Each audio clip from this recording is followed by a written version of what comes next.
हिंदू युवा संगठन बनासकांठा भारत द्वारा हिंदू धर्मना पवित्र तहेवार नवरात्रि महोत्सव ने लईने उत्तर અને દક્ષિણ પોલીસ સ્ટેશનમાં પીઆઈને આવેદનપત્ર પાઠવ્યું હતું અને જણાવ્યું હતું કે નવરાત્રિમાં બિન હિન્દુ લોકોને પ્રવેશ ના થાય, સાથે ખાસ કરીને ડીસા શહેરમાં પાર્ટી પ્લોટમાં થતા ગરબા આયોજકોને અપીલ કરવામાં આવી હતી કે નવરાત્રિમાં બિન હિન્દુ લોકોને એન્ટ્રી આપવી નહીં। સાથે સાથે હિન્દુ યુવા સંગઠન ભારતના પ્રમુખ મનોજભાઈ ઠાકોરે ગુજરાતના તમામ મહાનગરો, નગરો તથા ગામોમાં તાલુકાઓ લેવલે જાહેર નવરાત્રિના આયોજકોને તથા તમામ સોસાયટીઓ શેરી ગરબા આયોજકોને અપીલ કરવામાં આવી હતી।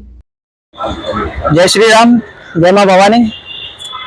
आप सब जाणो छो के आपणो तहेवार એટલે કે હિન્દુ નવરાત્રી આવી રહી છે તારીખ 3 ના રોજ। અને આ ધર્મનો તહેવાર એટલે બહુ પવિત્ર હોય છે।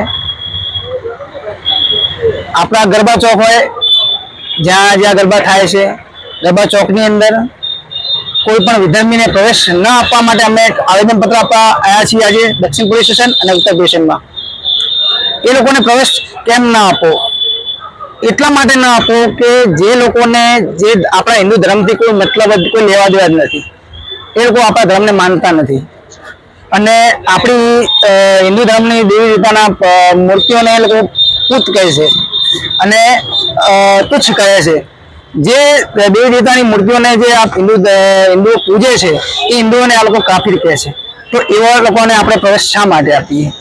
તો એના અનુલક્ષીને આજે અમે આવેદનપત્ર આપીએ છીએ અને ખાસ ચેતવણી સાથે કહીએ છીએ દરેક પાર્ટી પ્લોટના આયોજકોને કે ભાઈ તમે તમારા પાર્ટી પ્લોટના અંદર ગરબા ચોકની અંદર કોઈ પણ અધર્મીને પ્રવેશ આપશો નહીં।